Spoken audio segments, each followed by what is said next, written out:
ನಮಸ್ತೆ ಸ್ನೇಹಿತರೆ, think easy official ಚಾನಲ್ಗೆ ಸ್ವಾಗತ.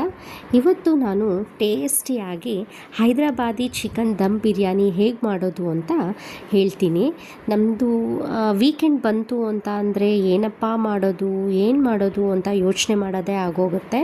ಸೊ ಆವಾಗ ನಾವು ಚಿಕನ್ ಅಥವಾ ಮಟನ್ನ ನಾವು ಚೂಸ್ ಮಾಡ್ತೀವಿ. ಯಾಕಂತಂದರೆ ನೆಮ್ಮದಿಯಾಗಿ ಫ್ಯಾಮಿಲಿ ಜೊತೆ ಟೈಮ್ ಸ್ಪೆಂಡ್ ಮಾಡಿಕೊಂಡು ಆರಾಮಾಗಿ ತಿನ್ನೋಣ ಅಂತ ಅಂದ್ಕೊಳ್ತೀವಿ. ಅದೇ ಹೋಟ್ಲಿಂದ ತೊಗೊಂಡು ಬರೋಣ ಅಂತ ಅಂದರೆ ಎಲ್ಲ ಪ್ರಿಸರ್ವೇಟಿವ್ಸ್ ಎಲ್ಲ ಹಾಕಿರ್ತಾರೆ. ಸೊ ಮನೆಯಲ್ಲೇ ನಾವು ಟೇಸ್ಟಿಯಾಗಿ ಕಡಿಮೆ ಸಮಯದಲ್ಲಿ ಹೇಗೆ ನಾವು ಹೈದರಾಬಾದಿ ಚಿಕನ್ ದಮ್ ಬಿರಿಯಾನಿ ಮಾಡೋಣ ಅಂತ ನಾನು ಈ ವಿಡಿಯೋದಲ್ಲಿ ತೋರಿಸ್ತೀನಿ ಬನ್ನಿ. ಚಿಕನ್ ಹೈದರಾಬಾದಿ ದಮ್ ಬಿರಿಯಾನಿ ಮಾಡಲಿಕ್ಕೆ ನಾನಿಲ್ಲಿ 1 kg ಚಿಕನ್ ತೊಗೊಂಡಿದ್ದೀನಿ. ಈ 1 kg ಚಿಕನ್ಗೆ ನಾವು ಮ್ಯಾರಿನೇಷನ್ ಮಾಡಿಡೋಣ. ಇಲ್ಲಿ ಸ್ವಲ್ಪ ಫಸ್ಟು ಜಿಂಜರ್ ಗಾರ್ಲಿಕ್ ಪೇಸ್ಟ್ ಹಾಕ್ಕೊಳ್ತಾ ಇದ್ದೀನಿ. 1 kgಗೆ ಎಷ್ಟು ಬೇಕೋ ಅಷ್ಟು ಹಾಕ್ಕೊಳ್ಳಿ. ಅದಾಗಿದ್ದೇನೆ ಉಪ್ಪು ಹಾಕ್ತಾಯಿದ್ದೀನಿ. ಎಷ್ಟು ಬೇಕು ಅಷ್ಟು ಉಪ್ಪು ಹಾಕ್ಕೊಳ್ಳಿ. ಮೊಸರು ಹಾಕ್ಕೊಳ್ತಾ ಇದ್ದೀನಿ. ಎಷ್ಟು ಬೇಕೋ ಅಷ್ಟು ಮೊಸರು ಹಾಕ್ಕೊಳ್ಳಿ. 1 kgಗೆ ಎಷ್ಟು ಬೇಕು ನೋಡಿಕೊಂಡು ಅದ್ರ ತಕ್ಕನಂಗೆ ಹಾಕ್ಕೊಳ್ಳಿ. ಇಲ್ಲಿ ಸ್ವಲ್ಪ ನಾನು ಅರಿಶಿನ ಹಾಕ್ಕೊಳ್ತಾ ಇದ್ದೀನಿ. ಅದ್ರ ಜೊತೆಗೆ 4 ಹಸಿಮೆಣ್ಸಿನ್ಕಾಯಿ ಹಾಕ್ಕೊಳ್ತಾಯಿದ್ದೀನಿ. ಒಂದೇ ಎಲೆ ಕರಿಬೇವು ಹಾಕ್ಕೊಳ್ತಾ ಇದ್ದೀನಿ. ಅದಾಗಿದ್ದೆ ನೆಕ್ಸ್ಟು ನಾನು ನಿಂಬೆ ಹುಳಿ ಹಾಕ್ಕೊಳ್ತಾ ಇದ್ದೀನಿ. ನಿಂಬೆಹಣ್ಣನ್ನು ಹಿಂಡ್ಕೊಂಡು ಒಂದು ಪಾತ್ರೆಯಲ್ಲಿ ಬೀಜ ಎಲ್ಲ ತೆಗೆದಿಟ್ಕೊಂಡು ನಿಂಬೆಹಣ್ಣು ಎಷ್ಟು ಬೇಕೋ ಅಷ್ಟು ಹಾಕ್ಕೊಳ್ತೀನಿ. ಯಾಕಂದರೆ ನಾನಿಲ್ಲಿ ಟೊಮೊಟೊ ಬಳಸೋದಿಲ್ಲ, ಅದಕ್ಕೋಸ್ಕರ ನಿಂಬೆ ರಸ ಹಾಕಿದ್ಮೇಲೆ ನಾನಿಲ್ಲಿ ಖಾರದ ಪುಡಿ ಹಾಕ್ತಾಯಿದ್ದೀನಿ. ಈ ಖಾರದ ಪುಡಿ ಬ್ಯಾಡಗಿ ಮೆಣಸಿನ್ಕಾಯಿ ಖಾರದ ಪುಡಿ ಎಷ್ಟು ಖಾರ ಬೇಕೋ ಅಷ್ಟು ಹಾಕ್ತೀನಿ. ಅದ್ರ ಜೊತೆಗೆ ನಾನು ಬ್ಯಾಡಗಿ ಮೆಣಸಿನ್ಕಾಯಿ ಪೌಡರ್ ಹಾಕಿದ್ಮೇಲೆ ಚಿಲ್ಲಿ ಅಂದರೆ ಆಚ್ ಖಾರದ ಪುಡಿ ಅದು ಕೂಡ ಎಷ್ಟು ಬೇಕೋ ಅಷ್ಟು ಹಾಕ್ಕೊಳ್ತೀನಿ ಖಾರದ ಪುಡಿನ. ಆಮೇಲೆ ಸ್ವಲ್ಪ ಸಾಂಬಾರು ಬೀಜ ಪೌಡ್ರು ಹಾಕ್ಕೊಳ್ತೀನಿ. ಅಂದರೆ ನಾವು ಇದನ್ನು ಹೆಂಗೆ ಬಿಡಿಸ್ತೀವಿ ಅಂತಂದರೆ ಇದರಲ್ಲಿ ಏನೂ ಹಾಕಿರಲ್ಲ, ಬೇರೆ ಕಾಳುಗಳೇನೂ, ಬರೀ ಸಾಂಬಾರು ಬೀಜನ ಮಾತ್ರ ಹಾಕಿರ್ತೀವಿ. ಆಮೇಲೆ ಸ್ವಲ್ಪ ಗರಂ ಮಸಾಲ ಜಾಸ್ತಿ ಹಾಕ್ಕೊಳ್ಳೋದು ಬೇಡ, ಸ್ವಲ್ಪ ಟೇಸ್ಟಿಗೆ ತಕ್ಕಂಗೆ ಹಾಕ್ಕೊಂಡ್ರೆ ಸಾಕು. ಆಮೇಲೆ ಸ್ವಲ್ಪ ನಾನು ಜೀರಿಗೆ ಪೌಡರ್ ಹಾಕ್ಕೊಳ್ತೀನಿ. ಇಲ್ಲಿ ನಾನು ಜೀರಿಗೆ ಪೌಡರ್ ನಮ್ಮ ಮನೇಲಿ ಇರಲಿಲ್ಲ, ಸೊ ನಾನೇ ಇನ್ಸ್ಟೆಂಟಾಗಿ ರೆಡಿ ಮಾಡಿಕೊಂಡೆ. ಅದು ಹೇಗೆ ರೆಡಿ ಮಾಡ್ಕೊಳ್ಳೋದು ಜೀರಾ ಪೌಡರ್ ಅದನ್ನು ನಾನು ನಿಮಗೆ ನೆಕ್ಸ್ಟ್ ವೀಡಿಯೋದಲ್ಲಿ ಹೇಳ್ಕೊಡ್ತೀನಿ. ಆಮೇಲೆ ನಾನಿಲ್ಲಿ ಸ್ವಲ್ಪ ಸ್ಪೈಸಸ್ ಬಿರಿಯಾನಿ ಎಲೆ, ಚಕ್ಕೆ, ಲವಂಗ, ಪೆಪ್ಪರು, ಶಾಯಿ ಜೀರಾ, ಓಂಕಾಳು, ಆಮೇಲೆ ಮರಾಠಿ ಮೊಗ್ಗು, ಜಾಯಿಪತ್ರೆ ಎಲ್ಲ ಹಾಕಿ ಇದನ್ನು ಮಿಕ್ಸ್ ಮಾಡ್ತೀನಿ. ಅದೆಲ್ಲ ಹಾಕಿದ್ಮೇಲೆ ಸ್ವಲ್ಪ ಕೊತ್ತಂಬರಿ ಮತ್ತು ಪುದೀನ, ಸ್ವಲ್ಪ ಅಂದರೆ 1 kg ಚಿಕನ್ಗೆ ಎಷ್ಟು ಬೇಕೋ ಅಷ್ಟು ಹಾಕ್ಕೊಳ್ಳೋಣ. ಈಗ ಇದನ್ನೆಲ್ಲ ಚೆನ್ನಾಗಿ ನಾವು ಕಲಸೋಣ. ಇದು ನಾನು ಕೈಯಲ್ಲಿ ಎಲ್ಲ ಕಲಿಸ್ದೆ ನೀಟಾಗಿ. ಕೈಯಲ್ಲಿ ಕಲಿಸಿದ್ಮೇಲೆ ಫೋರ್ಕಲ್ಲಿ ಹಿಂಗೆ ನಾವು ಚುಚ್ಚಿಡೋಣ. ಯಾಕಂತಂದರೆ ಉಪ್ಪು, ಖಾರ, ಮಸಾಲೆ ಎಲ್ಲ ಒಳಗಡೆ ಹೋಗಬೇಕಲ್ಲ ಚಿಕನ್ ಒಳಗಡೆ. ಸೊ ಇದನ್ನೆಲ್ಲ ಚೆನ್ನಾಗಿ ಚುಚ್ಚಿ ಮ್ಯಾರಿನೇಷನ್ ಮಾಡೋಕ್ಕೆ 1 hour ಅಥವಾ 45 minutes ನಾವು ಫ್ರೀಝರಲ್ಲಿ ಅಥವಾ ಫ್ರಿಡ್ಜಲ್ಲಿ ಇಡೋಣ. ಬೇಗ ಹಾಕಬೇಕು ಅಂತಂದರೆ ಫ್ರೀಝರಲ್ಲಿ 40 minutes ಇಟ್ಟರೆ ಸಾಕು. ನಿಧಾನಕ್ಕಾಗಲಿ ಅಂತಂದರೆ ನಮಗೆ ಮ್ಯಾರಿನೇಷನ್ ಮಾಡಿದಷ್ಟು ಒಳ್ಳೆಯದೇ. ಅಟ್ಲೀಸ್ಟ್ ಒಂದು 2 hours ಮ್ಯಾರಿನೇಷನ್ ಮಾಡಿದ್ರೂ ಕೂಡ ಒಳ್ಳೆಯದೇ. ನಾನೀಗ ಫ್ರೀಝರಲ್ಲಿ ಇಡ್ತೀನಿ, ಯಾಕಂದರೆ ಬೇಗ ಆಗಬೇಕಲ್ಲ. ಸೊ ಒಂದು 45 minutes ಇಟ್ಟರೆ ಸಾಕು. ಇದಕ್ಕೆ ನಾನು ಈರುಳ್ಳಿ ಕೂಡ ಫ್ರೈ ಮಾಡಿರೋದನ್ನು ಹಾಕಬೇಕು. ನಾನಿಲ್ಲಿ ಈರುಳ್ಳಿ ಫ್ರೈ ಮಾಡಿರೋದು ಹಾಕಿಲ್ಲ. ಸೊ ಈರುಳ್ಳಿ ಫ್ರೈ ಮಾಡಿರೋದು ಹಾಕಿದ್ರೆ ಇನ್ನೂ ತುಂಬ ಚೆನ್ನಾಗಿ ಇರುತ್ತೆ. ಮ್ಯಾರಿನೇಷನ್ ಮಾಡಾದಮೇಲೆ ನಾನು ಈರುಳ್ಳಿನ ಚೆನ್ನಾಗಿ ಹೆಚ್ಚಿಟ್ಕೊಂಡಿದ್ದೀನಿ. ಇವಾಗ ಇಲ್ಲಿ ಬಾಣಲಿ ಅಂದರೆ ಬಿರಿಯಾನಿ ಪಾತ್ರೆ ಇಟ್ಕೊಂಡಿದ್ದೀನಿ. ಈ ಬಿರಿಯಾನಿ ಪಾತ್ರೆಗೆ ಸ್ವಲ್ಪ ಎಣ್ಣೆ ಹಾಕಿ ಈರುಳ್ಳಿನ ನಾನು ಚೆನ್ನಾಗಿ ಫ್ರೈ ಮಾಡ್ಕೊಳ್ತೀನಿ ಗೋಲ್ಡನ್ ಬ್ರೌನ್ ಆಗೋ ತನಕ.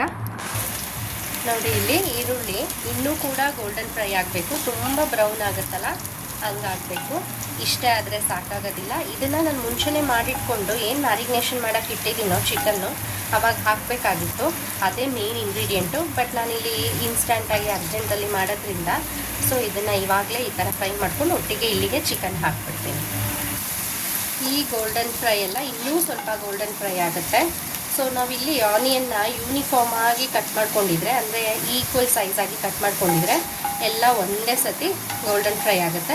ಒಂದು ದಪ್ಪ ಒಂದು ಸಣ್ಣ ನಾವು ಹೆಚ್ಚಿಟ್ಕೊಂಡಿದ್ದಾಗ ಈಕ್ವಲ್ ಆಗಿ ಗೋಲ್ಡನ್ ಬ್ರೌನ್ ಆಗೋದಿಲ್ಲ. ನೋಡಿ, ಇವಾಗ ಗೋಲ್ಡನ್ ಬ್ರೌನ್ ಆಗಿದೆ. ಇನ್ನೊಂದು ಚೂರು ಬಿಟ್ಟರೆ ಲಾಸ್ಟ್ ಸ್ಟೇಜೇ ನಮಗೆ ಮುಖ್ಯ. ಇಲ್ಲಿ ಇನ್ನೊಂದು ಸ್ವಲ್ಪ ಬಿಟ್ಬಿಟ್ರೆ ಅದು ಫುಲ್ಲು ಸೀದೋಗ್ಬಿಡುತ್ತೆ. ಸೊ ಈಗಿರಬೇಕಾದ್ರೇ ಸ್ವಲ್ಪ ಆನಿಯನ್ನ ನಾನು ತೆಗೆದಿಟ್ಕೊಳ್ತೀನಿ, ಯಾಕಂತಂದರೆ ದಮ್ಮ ಕಟ್ಟಿ ನಾನು ಇಡ್ತೀನಲ್ಲ ಆವಾಗ ಈ ಆನಿಯನ್ನ ಸ್ಪ್ರೆಡ್ ಮಾಡಲಿಕ್ಕೆ ಬೇಕಾಗುತ್ತೆ. ನೋಡಿ ನಾನು ಇಲ್ಲಿ ಸ್ವಲ್ಪ ಆನಿಯನ್ನ ನಾನು ಎತ್ತಿಟ್ಕೊಂಡಿದ್ದೀನಿ, ಫ್ರೈಡ್ ಆನಿಯನ್ಸು, ಯಾಕಂತಂದರೆ ದಮ್ ಕಟ್ಟಿ ನಾವು ಇಡ್ತೀವಲ್ಲ ಆವಾಗ ಸ್ಪ್ರೆಡ್ ಮಾಡಲಿಕ್ಕೆ ಈ ಆನಿಯನ್ ಬೇಕಾಗುತ್ತೆ. ಕ್ರಿಸ್ಪಿ ಥರ ಇರುತ್ತೆ ಇದು. ನೋಡಿ ಈ ಫ್ರೈಡ್ ಆನಿಯನ್ಗೆ ನಾನು ಏನು ಮ್ಯಾರಿನೇಷನ್ ಮಾಡಿ ಇಟ್ಕೊಂಡಿದ್ದೀನೋ ಚಿಕನ್ನ 45 ಮಿನಿಟ್ಸು ಅದನ್ನು ಹಾಕ್ತಾಯಿದ್ದೀನಿ. ಇದು ಮ್ಯಾರಿನೇಷನ್ ಮಾಡಬೇಕಾದ್ರೆ ಸ್ವಲ್ಪ ತುಪ್ಪನ ಹಾಕಬೇಕಾಗಿತ್ತು, ನಾನು ಮರ್ತ್ಬಿಟ್ಟಿದ್ದೆ. ಸೊ ಇವಾಗ ಹಾಕ್ಕೊಂಡ್ರು ಏನು ಪ್ರಾಬ್ಲಮ್ ಏನಿಲ್ಲ, ತುಪ್ಪ ಸ್ವಲ್ಪ ಲೈಟಾಗಿ ಹಾಕ್ಕೊಳ್ಳಿ. ಈಗ ನೋಡಿ ಇದು ಕಂಪ್ಲೀಟಾಗಿ ಹಿಂಗೆಲ್ಲ ಕಲಸಿಟ್ಟಿದ್ದೀನಿ. ಸೊ ಗ್ಯಾಸ್ನ ನಾವು ಹೈ ಫ್ಲೇಮ್ ಮಾಡಿ ಲಿಡ್ಡನ್ನು ಕ್ಲೋಸ್ ಮಾಡಿ ಇಡೋಣ ಬೇಯೋಕ್ಕೆ. ಅದು ನೋಡಿ ನಾನು ಹೈ ಫ್ಲೇಮಲ್ಲಿ ಬಾಯ್ಲ್ ಮಾಡೋಕ್ಕೆ ಇಟ್ಟಿದ್ನಲ್ಲ ಬೇಯೋಕ್ಕೆ, ಸೊ ಈ ಲೆವೆಲಲ್ಲಿ ಆಗಿದೆ. ಈಗ ಸ್ವಲ್ಪ ನೀವು ಲೋ ಫ್ಲೇಮ್ ಮಾಡಿಟ್ರೆ ಸಾಕು, ನೀಟಾಗಿ ಬೇಯ್ಕೊಳ್ಳುತ್ತೆ ಚಿಕನ್ನು.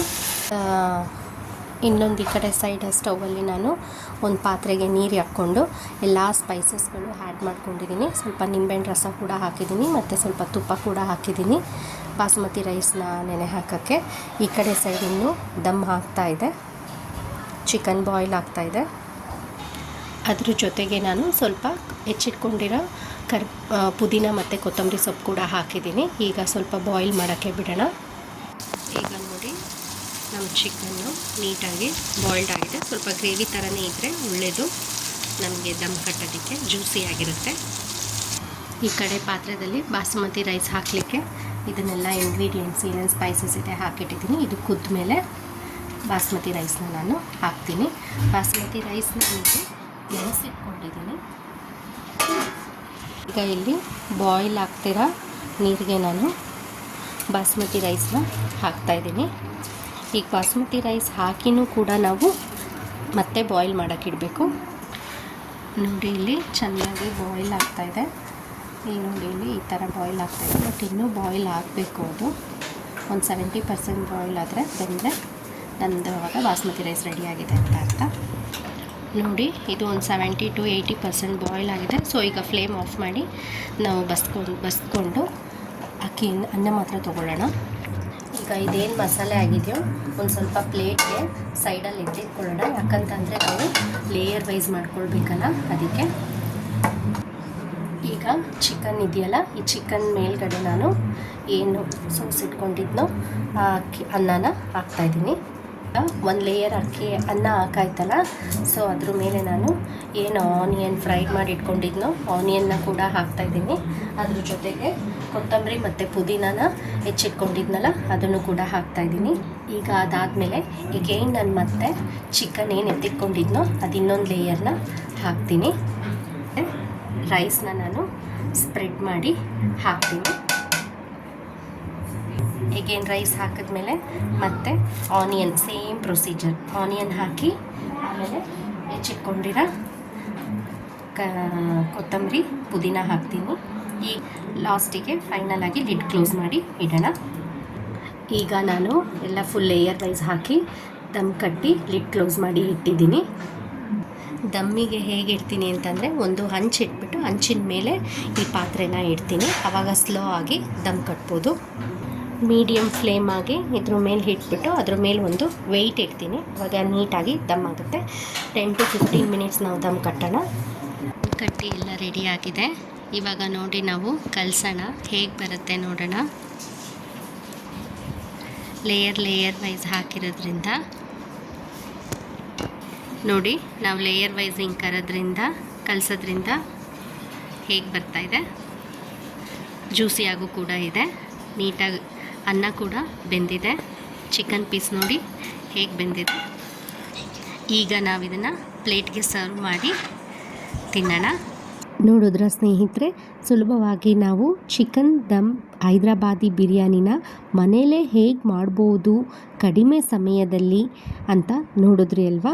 ಸೊ ಈ ನನ್ನ ರೆಸಿಪಿ ನಿಮಗೆ ಇಷ್ಟವಾದಲ್ಲಿ ನನ್ನ ಚಾನಲ್ನನ್ನು ಪ್ಲೀಸ್ ಸಬ್ಸ್ಕ್ರೈಬ್ ಮಾಡಿ, ಶೇರ್ ಮಾಡಿ ಹಾಗೂ ಕಮೆಂಟ್ ಮಾಡಿ ಮತ್ತು ಲೈಕ್ ಮಾಡಿ. Thank you.